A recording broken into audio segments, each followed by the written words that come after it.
Music, industry talk, stories, equipment, and more. We are Crossfader, and this is off the record. Off the record.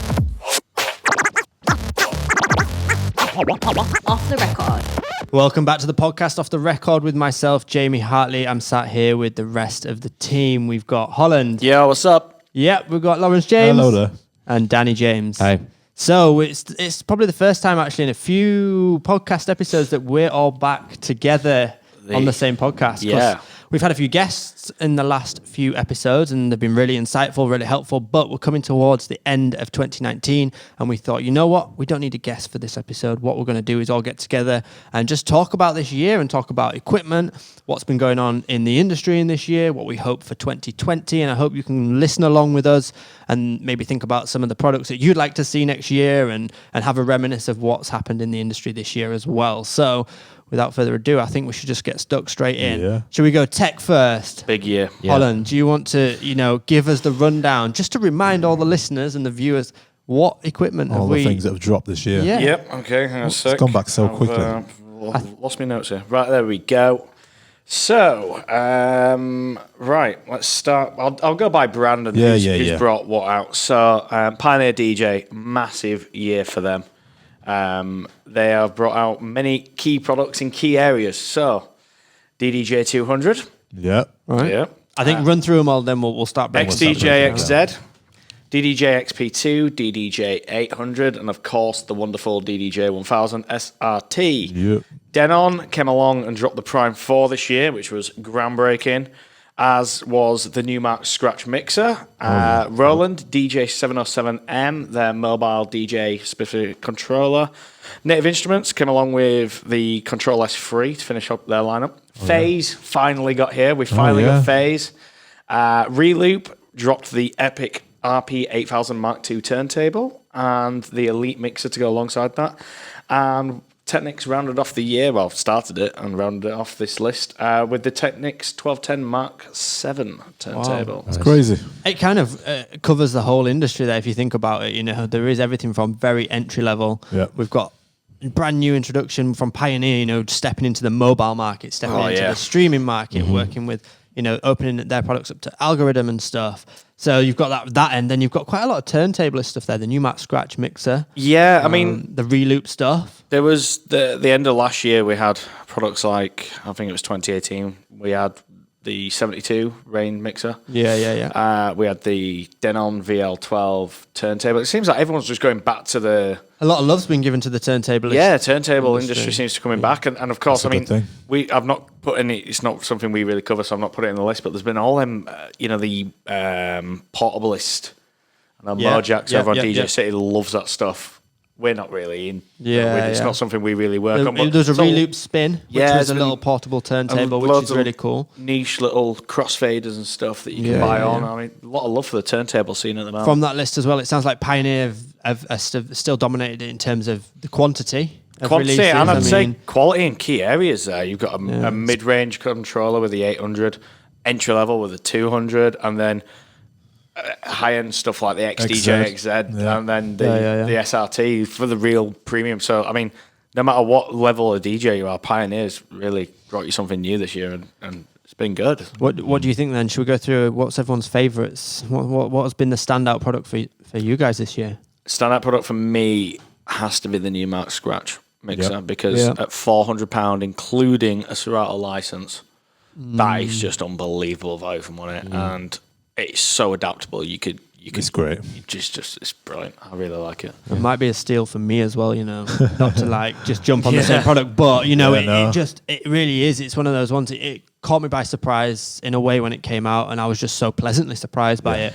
It was one of them when I saw the product release, and I was like, I was so game for it, but then I thought, it's new Mark. I don't want it to be a cheap build construction. I don't want it to be like cutting the corners and it's almost perfect. But then we got it and it's like, hang on a minute. It's great. This is fantastic for the money. The thing is though, new Mark do make like the NS6 Mark II is one of the best built yeah. sturdy controllers. And when you it was forget about them £400, sometimes, I was like, oh, I just wonder yeah. if it's going to be really obviously plasticky. Numac And do a lot of entry level stuff. Yeah, so when you get something like a mixer coming into it, exactly. I hoped it'd be more like the NS7s than the Mix Track Pros. Yeah, if you know what I mean. And surprisingly, it was, and they delivered. I love it. Yeah. Right. Next, what's your favourite? I'd say in terms of, more forward thinking and best all round equipment. Not that I really use it a lot, but I'd have to say Prime 4 for what it is and what it's brought to the industry. Like, there's nothing that's, can do what it can do. Nothing comes even close. Nothing even comes close. The thing with the Prime... Go on, sorry, mate. No, sorry. The thing I was going to say about the Prime 4 is what it started. Now people know what's achievable. Yeah. It started a lot of people now looking at Denon's rivals, Pioneer and whatnot, and commenting. When the XZ came out, we saw this a lot from the people who are like, we want more now. We want more. We want the streaming. We want the Wi-Fi. We want the 4 channels. Want 4 channels, and that's going to be a good thing because it's going to force everyone to level up. Yeah, it was almost too much for the market when it first got announced because people were so used to what they had with Pioneer. Denon are coming around, then trying to fight against that and make a stance in the industry. And there was so much there that it's hard to digest it all. But now people have had time to really get to learn the product and watch more and more reviews and see more and more about it. It's people are opening up to. It's not flawless, but it's an extremely good example of what's now achievable, and I think that I know personally I'd only tweak a few things on that Prime 4 and it'd be my ultimate go-to. So close to being absolutely perfect. A few little things changing, for my personal opinion. How did you feel, Lawrence, jumping on it? Because you're a Serato user out in the clubs, and they obviously announced Serato supporting that Prime 4, and I know you've done a few little mixes on it and you've played on it quite a few times and created quite a bit of content on it now. Yeah. How did you feel it was with Serato? It's so intuitive, and I love being able to just go to 4 decks straight away. It's got the great effects features built in, and the only little tweak for me would be the turntables are a little bit loose, but I mean that is such a minor thing for a powerful product. And for the price of it as well is. I loved how the effects have the little screens, and when you plug it into Serato, it brings up the name of the effects. It's almost like it's been built for Serato. It does look nice. It's definitely one of it almost ticks 2 boxes. It's an amazing all-in-one, but it's also an amazing Serato controller. If it had not been for the price point of the new Mark Scratch Mixer, the Prime 4 would get my vote for Product of the Year. I think we've said in old episodes of the podcast as well that for technology-wise, it was way ahead of its time. Still is. Nothing's come close. Nothing's come close. They've had a year to catch up, and we've noticed online from the comments, it's kind of got such a good almost like a cult following, but people who own them love them and shout about it and tell everyone that this is better than this product, this is better than it, and it's got a really strong, loyal kind of fan base behind it. I think that stems back to way back when they were releasing a lot more products, 10 years, however long ago. Denon did have that kind of reputation in the industry for their audio quality and all sorts. So I think it kind of comes from that. There are a lot of people that trust in that Denon brand, and they're obviously building that again with a new market, but. Intrigued to see what comes next. I know Layback Luke kind of hinted at something coming. Yeah, there is something in one of his vlogs on YouTube. Yeah. Something new from Denon. I think he obviously got to see it at ADF. What would you want from Denon? What would you want next from? There needs to be a complete. There needs to be a complete series going from your very entry-level DJ, your DJs on a real budget that just want to try out DJing, right through to what they've got. They've got the high-end players, they've got the SC5000, they've got the Prime 4, but it needs to tie back to the kids on a budget in the bedroom. Get them in that ecosystem. There are Denon controllers out there, Serato-compatible controllers, but the Prime stuff looks, because it's so much newer, it's almost like we're forgetting the older Denon products, the older controllers, and it's maybe time for them to redo that. Just like any other industry, the DJ industry, it needs new products so that there are marketing opportunities, because there might be older products that, don't get me wrong, are amazing and they might be still just as powerful now as they were then, but because there isn't a launch around them, because no one's shouting about them still, and they lose out to other new products, because the new products get all this attention, they get all the reviews, they get all the mixes done on them, and I think that's just part of any industry. There needs to be new products released.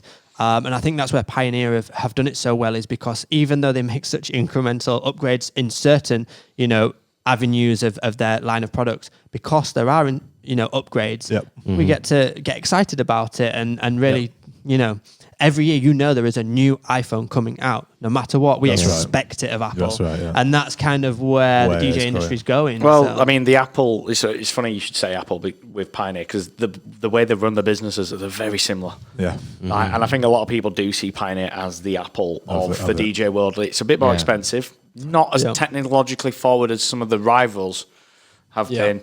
But because it's a premium product, you know what you're going to get. You know the experience is going to be familiar, and people it's the marketing as well. It's like, it's not like any other company where it's like with Apple. There'll be no this is coming. It's just there is. Just drop it like that, and I think that's just such an effective way of doing it. I mean, give them insight. Like these new products, like the XZ, that is the latest one to be released. We as a company, as Crossfader, we only get told about it a day or two before. We get, a product suddenly arrive a day before it gets released. We all have to scat to learn the product and then review it and put something together so that, people can... I mean, people probably won't realise how much work goes into the... I think a lot of people probably watching this will think, they've had that for a while. Yeah. Like when the product drops, they'll see it's usually 24 hours. Doing the video. There's a review out, or 48 hours max. And there's a view, a mix, some Instagram mixes, and that's all like quick turnaround. What they don't realise is, like, for example, with the XZ that recently came out, Jamie had worked flat out tirelessly, bless him, recording this video and getting it all ready. And it was to do with the screens and the jog wheels, wasn't it? Yeah. I managed to find the setting where you could get more information out the screens. Because we'd already said in the original video we did, these screens could show more. We're impressed with that. You have to do it again. We record the entire thing. It's one of those tricky things. I think, manufacturers want to get products out and into certain hands to promote the products at the end of the day, and you don't get the full lowdown of how that product works a lot of the time. So it's quite interesting, and it keeps us on our toes, especially. It's good fun though, isn't it? Try and put stuff together. Going back to the incremental upgrades and things, so that's where again this XZ, everyone was hoping to have something that was a rival to Prime 4, and it wasn't. That product wasn't that close.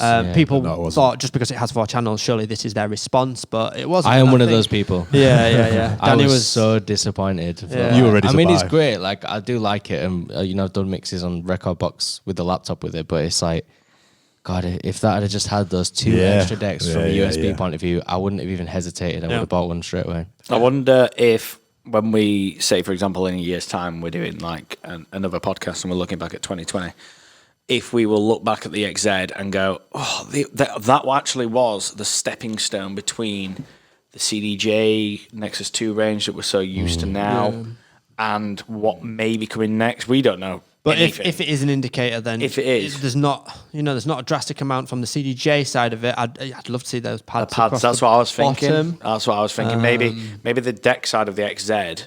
If you can imagine a screen put on the top of that, maybe that's the direction. I mean, the thing is, one of the big hindrance for Pioneer DJ compared to other manufacturers is that the other manufacturers can try and put everything in there and make the ultimate products, but Pioneer DJ can't change things too much, because what about all the working DJs around the world that are happy and comfortable and love the product that they're using? All those CDJs in the venues can't suddenly change to something that is totally different and totally like reimagined, because then everyone will be like, well, I'm used to my workflow. All the buttons are in different places. Everything's moved. Okay, this club's got this Pioneer CDJ and this club's got a different one. And they're totally different. I don't know how to use the differences between them. So you want some intuitive layout, and it's got to stay restrictive to a certain point. Definitely, and that's a restriction for them as a developer. They have to be careful of pushing it too far as well. Sure. Obviously, the technology is out there to do certain things. So, it's just finding that line, I can imagine. They must have a headache in the going on. Yeah, I don't think Denon are helping throwing the Prime 4 out there and showing what's now capable. They're probably sat there going, we didn't want to see everything go into a rival's product. But it'll be interesting to see. Good for us, though. It's good for the consumer. It's good for us. Yeah, what was yours then? Because we we just jumped. Sorry, I'm not even Prime 4. Well, mine is as a shock to me as it is to you. But my favourite thing is playing on the DJ 400 on using algorithm in general was my favourite. So we went on 200 and on the 400 because they both work. They both work with algorithm DJ. I said to Lawrence, just play on the iPad for a bit and just plug it in and see how you feel. I'm so pleased I about this. I was there for like 5 hours, like on a minute. Because I think when you're like, it's a little bit like, obviously I grew up on like turntables, and when you're like a little kid, you always have these visions of like what the future's like, and it's a bit like that. It is a bit like DJing in the future, because it's so intuitive and it's on a screen and you're doing all of it, and it's so powerful now that the effects on board are just the same effects you get with a Serato record box, but it's just bringing it back to. We do so many mixes and things in here, and you can just get like bogged down in mixing, and you do like a lot of clubs, and you're playing the same songs and things like that. And this just brought like the fun element back to DJ, where it's just like it kind of broke the pattton for you. Little bit, absolutely. It might just be like a bit of a novelty thing. It might wear off. But at the minute, I did a mix a few weeks ago, and we'll probably do a few more in the new year. And I just like the fun of it. And I'm just wondering if one day I'll ever just take an iPad to a club and play on it, because I definitely would. I definitely would try it. When a year ago, I've been with Crossfader maybe a year now, just over a year. One of my first things that I worked on, one of the first big projects, was the App Academy series of videos, and it was kind of new to me getting into the iPad. And then we did a video where I took it to 5 Bar, one of my residencies, and actually played on it. Live, just to prove that you could. I did it all with the touchscreen. I didn't plug a controller into it. And I remember the comments on there, and I remember a lot of people just being like, what the hell? But then to see someone like yourself, Loz, who's just so creative and such a technically gifted DJ. And when I remember you setting up in here and playing on it for the first time and asking me a few questions, and I was showing you this and that. And then just looking back at like half an hour later, and you had the biggest grin on your face. I did a mix. I was like, wow, that's done. I'm just going to do another one. So it was so. It's just fun. It just proves that the stereotypes that people sometimes just literally turn their nose up straight away. What? An app? No, I'm not using an app. That's the same with everything. Like everything gets hate until it becomes the norm. That's just a big thing. Like with everything, like with phones, computers, everything. Like until people see it a lot and they become more aware of it, and everyone's using it, or suddenly if their favorite DJ starts using it, they'll be like, oh my God, I love this. I'll give it a go. I mean, the best thing about it is it's a free download. So if you're listening to this and you're like wondering what we're on about, just go download it. I started on Algorithm DJ. My first ever it cost me thousands of pounds to start DJing. Because I had to buy records and things like that. And it's crazy. One thing that I would like to see with this whole new wave moving into the mobile market and the iPad market, and obviously Algorithm being such a strong contender in that, one of the things that's really annoying is just setting up with speakers and headphones when you've got an iPad with like one port now. One of the biggest headaches is actually just getting your audio working. So I'd love to see in 2020 some sort of device. One plug and play. Plug in. It's very simple. It's like your headphones go almost here. like a rain box. Exactly that. A sound card. It doesn't have to be a sound card. Obviously, it doesn't need to have the sound in there. But some sort of connector that's just very basic. Like headphones go here, speakers go here. You can either have like an XLR or an RCA or something. I don't know. I don't really know how that would work. It's difficult because I think the problem that Algorithm are facing is they have developed a fantastic app. We can all agree on that. However, it's mainly fantastic on Apple devices. So iPhones, iPads, it's brilliant. The Android version, because of Android, this isn't Algorithm's fault, this is Android's fault. Their audio is laggy and terrible and just trash. And the Windows app, I've used it, it's not as good as the Mac app. And the Mac app, again, I don't think it's as good as the iPad app. I think the iPad's where it really shines. But because they've put so much effort into it. And then Apple for they love removing ports. So we have this fantastic app, and it's sublime. It's so good. But then it's just like, you got one USB Type-C, no audio, no charging. So then, we're using an adapter here, as many of our regular viewers will know, and it works really well. It does work. It's just you have to really figure it out. Yeah, it kind of holds you back, and it gets a bit confusing, and it's not as easy as like what you're saying, where you just want something just go poof, there it is. Even with some icons on like headphones, speakers, power. You never know. The algorithm might be listening to this, and they might just go, oh. Perfect idea. Light bulb. Let's hope they are. I'll email it to them and be like, right, watch this. Here's your golden ticket to success. Put your name on a cut of the profits, though. Yeah, of course.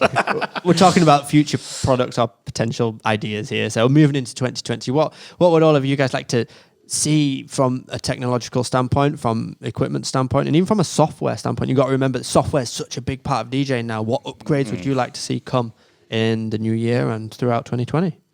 I'm intrigued to see what happens with streaming. especially where you've got these streaming compatible controllers, and I assume more and more venues will be buying them and things like that. And the idea of kind of turning up with kind of just your login details is like that's just a crazy thought, to be fair. So maybe that's the way it goes this year. It would be interesting, to say the least. It's interesting because I don't know if it's the market's gone, okay, everyone accesses music via streaming now. Will that, by integrating streaming, are we opening up the DJ market to people who would never even consider DJing, because suddenly they can start playing around with music very quickly and easily, the music of their collections? I think for the beginner market, streaming enables you to quickly access anything and play with it. You want to be able to play your favourite songs ready to go. Yeah, I mean, everyone always emails Crossfader asking about Spotify, because everyone has a Spotify subscription, and everyone just thinks, oh, well, this is an easy way of not having to put any money into actual records and downloads. And of course, Algorithm is the only DJ software that has that at the moment. So you've got other rival services popping up for the more professional market. Sure. Beatport, I think it has to become a bigger thing, though, because like all these kids now, they don't know what buying music is and things. Like streaming is the norm now for people. And it's like when you're first coming into this, like when we all started, we had to go and buy music and download music and get it wherever we could, but we had to physically have it. Yeah. Whereas now, like, kids can have a library just like that. Even now, if someone said to me, "Oh, can you go get this song?" I'd be like, "Well, is it on a record pool?" Because I'd go record pool or streaming. Yeah. And I'd straight away be like, "Well, where do I buy music from now?" I was like, is iTunes still around? Oh no, iTunes disappeared recently. Yeah. Oh, so what next? Like, oh, Amazon Music? Okay, I'll go check that out, but I don't know how that works. Like, I mean, when I actually have to buy music, if it's not on Beatport, I do go Google Play Store or Amazon. I mean, it's a bit of a faff. Streaming just seemed to be the way forward. I mean, a friend of mine is in the music industry. He manages a band. They've just released a new EP. Yeah. And the first day, all he was doing that day, he was just glued to his phone. Spotify have like an app, like a release day. And it shows you your live stats. You can literally watch how many people are listening to your song right now. And all him and the management around the band were caring about was like, how do we get this onto the bigger playlists? And if that's what the music industry is aimed towards, then things like DJ pools and stores where we can buy it are going to be second thought, even for them to get the music out. So if you can stream a song easier than you can go out and buy it, then that says a lot about what's going forward. Anyone else? What would you like to see? Future technology, future updates? 4-channel Pioneer, 2 USBs, controller for less than £1,000. I'd like to see. I know it's really cliche, and everyone will be like, everyone wants to see this, but I'd like to see what the next CDJ is. Next club, of course. It's got to be soon. It has to be soon. Like, disclosure, we don't know what's coming in 2020. Oh, we don't know. Obviously, there is the NAMM trade show in January. So is it January or February? Yes, January. Yeah. So we should, theoretically, a lot of new DJ products drop at that trade show. So we don't know what's going to drop there yet, but I'm, hoping there'll be some interesting stuff. CDJ would be nice. I'll tell you what would be really nice. I bet you all go, oh yeah. Wouldn't you love to see an update to the Pioneer's battle mix of the S9? Yeah. Oh, yeah. Yeah, I mean, that would be nice. You've got one. I've got one. Lauren. So what would you like to see as an update? That's the big thing. I thought you use it religiously. Well, there was little things you can't, like, there's no like pitch play on it. You have to go into the software and add features onto it, which you can do, but it's a bit of a faff. So no individual just pad a dedicated pitch, and there's when Rain, I forget the name of it, the Rain 72. That had a lot. That for me almost had too many things on the screen. But there's a lot of things like like key lock and things like that that are touchable, and maybe some kind of touchscreen that integrates with. There was one thing, or record box, that'd be good. When I had the S9, there was one thing that when the 72 came out, I was really jealous of. And when you press your pad modes, it changes your pads on both sides on the S9. Right. Whereas if you change, you can change individual pad modes on the 72. So it was if you wanted to do hot cues on this side, but then do roll on this side, you could do it. Whereas the S9, you have to do all the same thing. Like, that was a big thing. I remember that. I just wanted that feature to happen, but that would be good. It's going to be interesting to see what happens with the turntable market and products. Does anyone assume? I'm assuming, due to the recent nature of Pioneer, Serato controllers coming out. So like the the XDJ joint. XZ. Are we going to have a DJM RS9? Maybe. Rekordbox. I I mean, the Rekordbox S9 works with Rekordbox, but it's just not labeled. Rekordbox is not well known as being like a turntablist choice of software, but they've been snipping at the heels of Serato for years. I wonder if I think Serato's still your go-to for a turntablist, though. Like even Traktor, like Craze was on Traktor, now it's on Serato. Well, do you know what I'd quite like to see, especially with probably both Serato and with Rekordbox, is just talking about, turntablists and things. Me as a DJ, there's sometimes I like to just jump on and practice scratching and practice the turntablist stuff, but then sometimes I like to jump on and play a mix or a set, and sometimes I want to jump on and my workflow might be slightly different, and it'd be great to have different options, not just view options of where the waveforms are, but just like layout options of the overall software. So it's like, this is my turntablist setup. Click a button, and then maybe my That's effects a really good appear. idea. That's my a really effects good appear, idea. and certain things appear that I use for that kind of set. And then I go, okay, I'm off to the club tonight. I don't need all these effects because I use the Pioneer DJM effects. I don't need Serato Flip because I'm not practicing some flips at home, so it disappears. And it's like I just press a button. Save and it's almost views. almost like a custom skin. Cool. Kind of, That'd be cool in like in club situation. I'm just thinking in Rekordbox, because I'm a Serato user, as you all know, but when I do use Rekordbox, I always try and streamline it down to kind of look like Serato. I like just to glance at my screen and not have too much going on. I just want to glance, see what's going on. But you could set like views, like you said, like the related tracks pane and suggested songs. You could have that open in certain views. Save that for a certain setting, and then that'd be cool. As a DJ school, one of the things that we learn is how people get started with DJing and all the emails that come through. And one thing I always say, and I still say to this point, is the Serato DJ Lite software is such a nice, basic, easy to use software. So when you're just starting out, it's so easy to get started with, and it's not cluttered by anything else. And I think Rekordbox is lacking just, even if you have access to the full software, it'd be great to press a button and go simple mode. Get rid of all of the clutter that we don't need as, when we're just starting out to DJ, just get rid of it all. And then you can obviously add these other views in.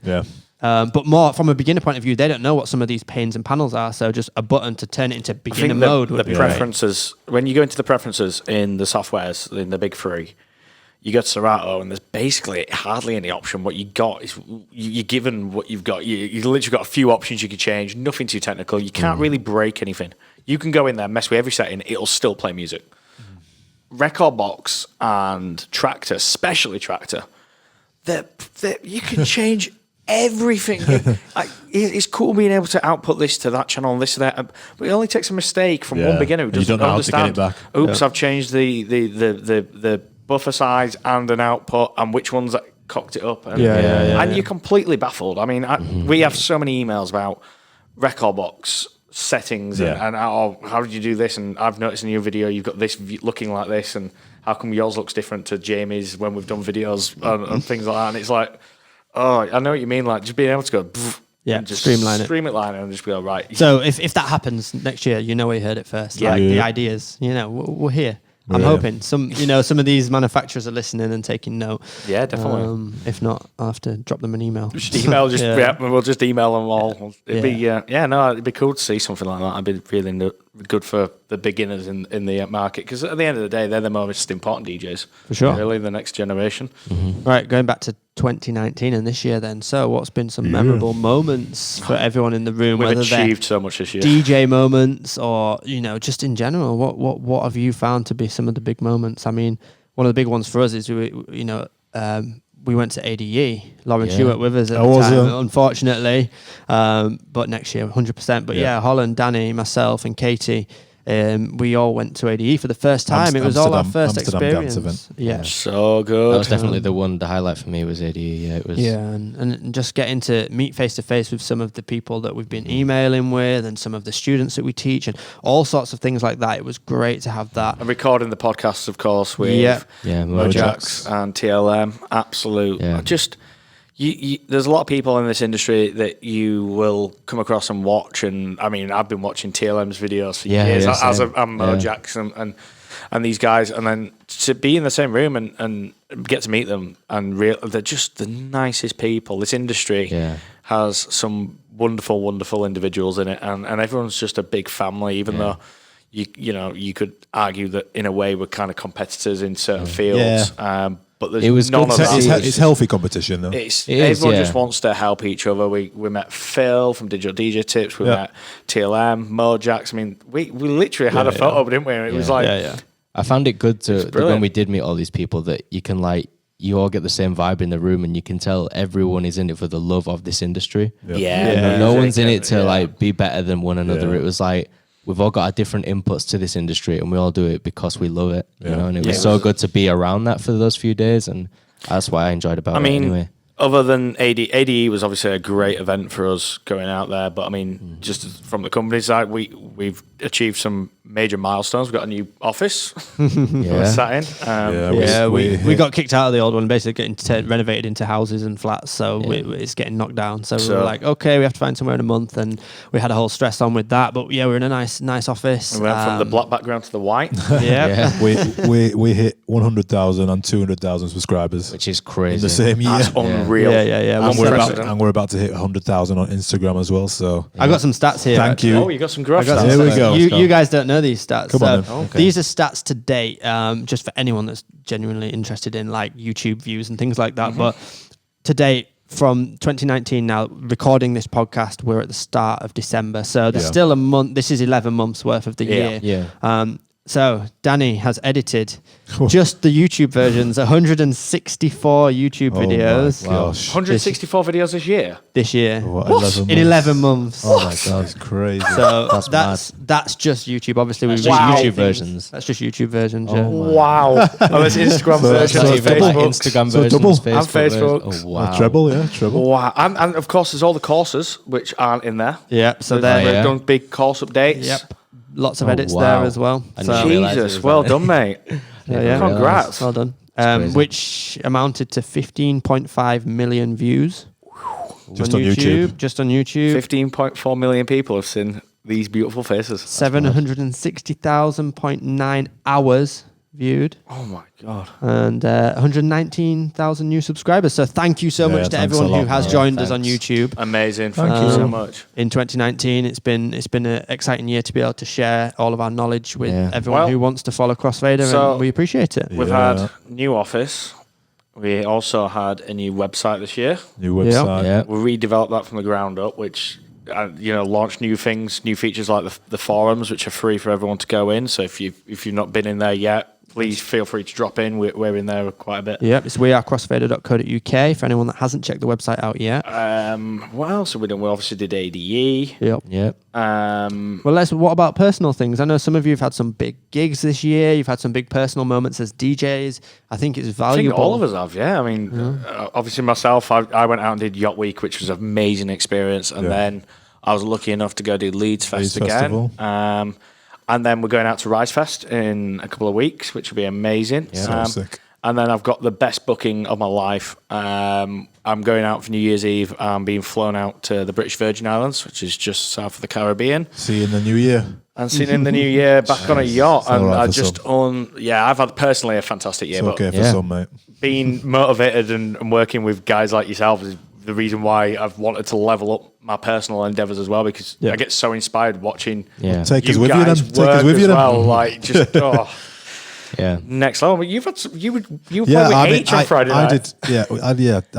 Mine was I run my own event in Greece this year. So over summer for 9 weeks, I run my own event every Wednesday. So I was flying in and out every week, and it was so difficult to just coordinate it. Big learning experience, but when you're putting out so much, just like with Crossfader, when you're putting out content, all you see is numbers. So you can see that you've got people are following what you do. But when you're actually out there on the ground, people are coming to see you and pay money to see you and things like that. It's so rewarding. So it was by the end of it, it was so worthwhile, and it's been congrats, man. It was massive. And then some good support gigs. Did H on Friday. Nice. It was the biggest hip hop artist in the UK, but. For Crossfader, me and Jamie went to Red Bull Freestyle. In the UK. We're gonna put a little blog together and put it out soon. We've got a lot of footage from it. And that was amazing because the world's best DJs over there, DJ Espinosa, SK83, and it was shout out to D James as well, who won the competition when we went to see him. Well done, bro.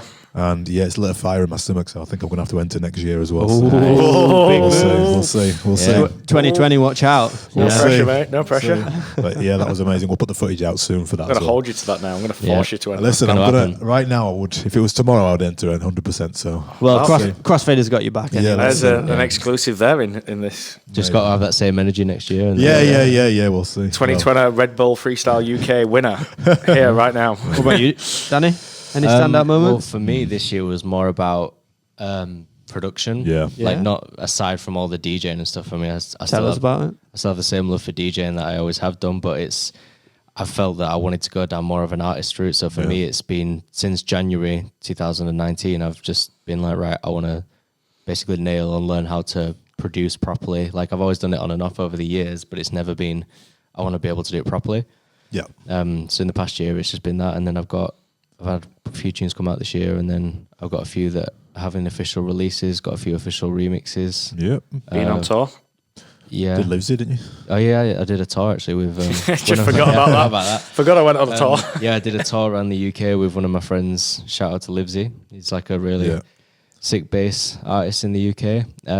He brought me on tour with him, and we did like gigs up and down the country, which were fun experiences with some weird places and weird crowds. But yeah, it was good. So yeah, it's just been more about like more music. Production for me, but getting played by some big DJs as well. Yeah. I feel like compared to this time last year, like I listen back to my productions and I'm like, wow, that was so bad. Like now I don't know if that ever changes though. Like, I was thinking that like when I watched that Chris Lake thing the other day, it was just been like, oh yeah, you listen to something and then a year later it's like, wow. I listened to obviously I listened to a Kanye West interview and he was like, well, I don't like playing like Good Life because you don't go to an Apple shop and get an iPhone 4. You get the upgrade, don't you? So I get it. Yeah, I get it. That's a good point. Yeah. Shall I see if Kate is available to do story time? Oh, yeah. Should we bring Katie into the podcast? Yeah. Is this her first podcast? Yeah. It will be. Wow, yeah. Yeah. Does someone want to introduce Katie while I go see if she's available? Introducing, weighing in it. I'm not going to say a weight. I don't think she'll thank you for that one. Story time. Oh, it's me. That voice is familiar. Yeah, story time. So we've actually brought Katie in now. If you've ever emailed us, from the website, then you've probably spoke to Katie, maybe without knowing. But yeah, Katie is the manager here at Crossfader. She absolutely just holds it all together. So we're frantically running around creating content, and she's the one that's really doing all the important stuff behind the scenes. So welcome to front facing. Also the voice, YouTube, the jingle voice. The jingle voice. I have so many talents. I really do. I don't know how I find the time.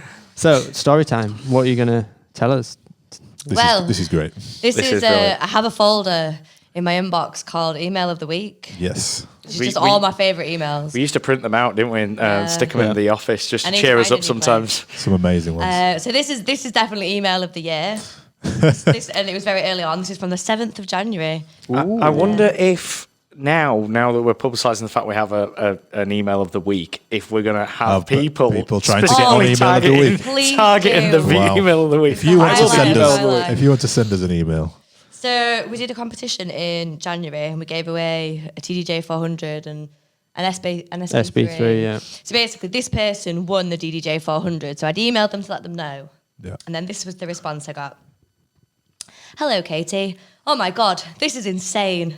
I totally thought this was spam, so I literally quadruple checked the email, then went to the link and checked it was the legitimate Crossfader website I was going to previously. Then I rolled around on the ground for a bit. Caterpillar breakdance to my partner and told her about this. She didn't believe me. So I took her hand like it was a mission in the Lord of the Rings series, and I showed her this email, and never have I ever heard her say the longest "what" in my life. Thank you very much. I have been staying up every night and sometimes have no sleep for 3 days just so I can learn how to scratch on the DJ controller and not scratch itching, etc., just to be clear. Your channel has been the best thing that has happened to my musical knowledge, especially where to get music from, etc. I've always loved the content and the Sunday mixes. P.S. It is 1 a.m. in Australia. I'm going to grab a coffee and just have a silent disco in my room. Population, me. Oh my gosh. Round of applause. Round of applause. Have we got applause there? There is a clap, yeah. Yes. I mean, that is what you should be like with DJing. That is like what it is all about. But wait, do you want part 2? Oh my gosh, yes. Right, carry on. There's like a whole other email. Oh my god. So like a week later, because obviously it was going all the way to Australia. Right. So a week later, email, it's like, hi, just wanted to check you'd got your prize.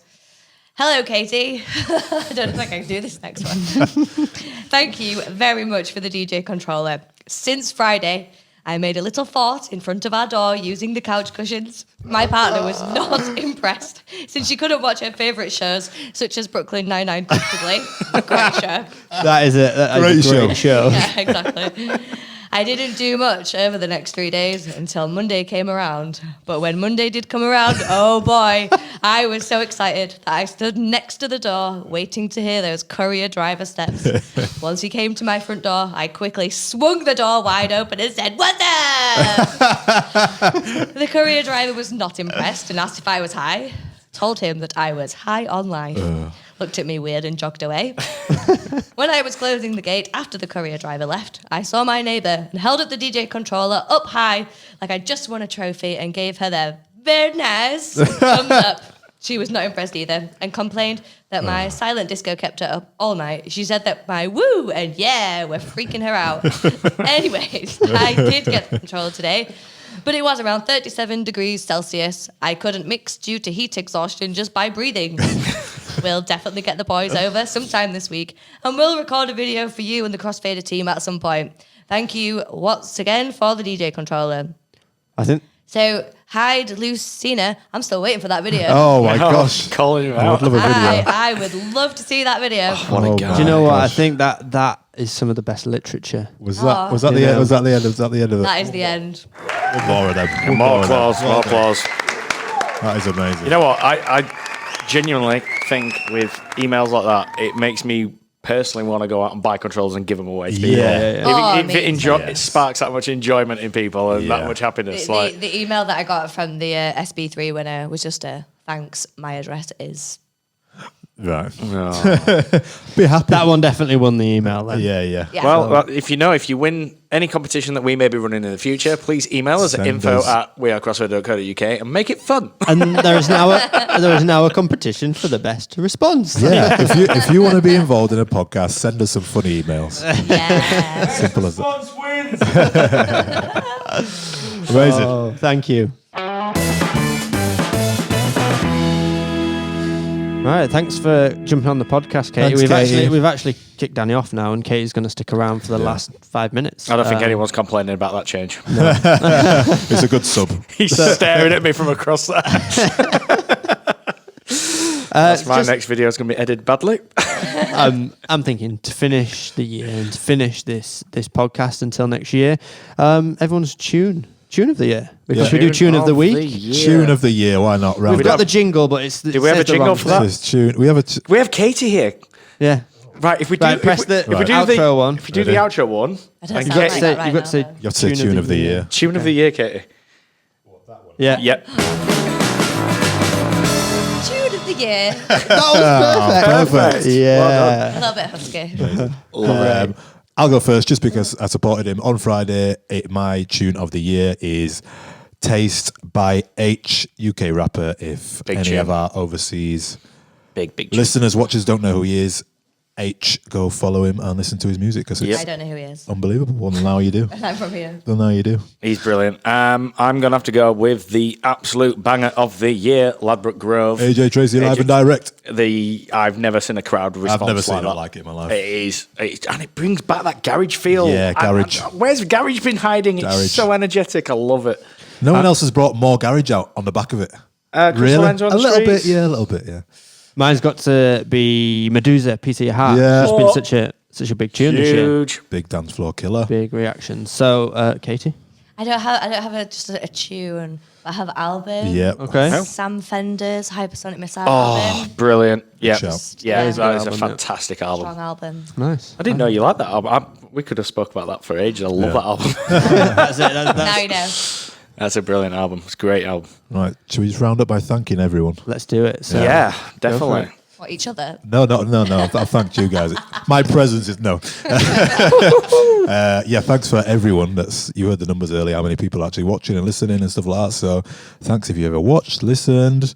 Had one of the courses, or commented, just commented. Give us a thumbs up on YouTube, give us good feedback. Anything Like that. Thank you so much. And, it's been a privilege this year. Even more videos for Danny to edit in 2020. Yeah, thank you so much. Remember to check out the website. We are crossfader.co.uk for loads of tips and tricks and get in the forums, and check out the courses as well. And we're excited to deliver as much content as possible in 2022. So have a good Christmas and Happy New Year. Oh my God, that's the first time I've said that. Happy holidays. Happy holidays. Happy holidays to our American friends. Christmas. And anyone else who's celebrating over this time of year. So have a great time. We'll catch you in 2020. Enjoy the holiday season. Peace out. Goodbye. Yes. Thank you.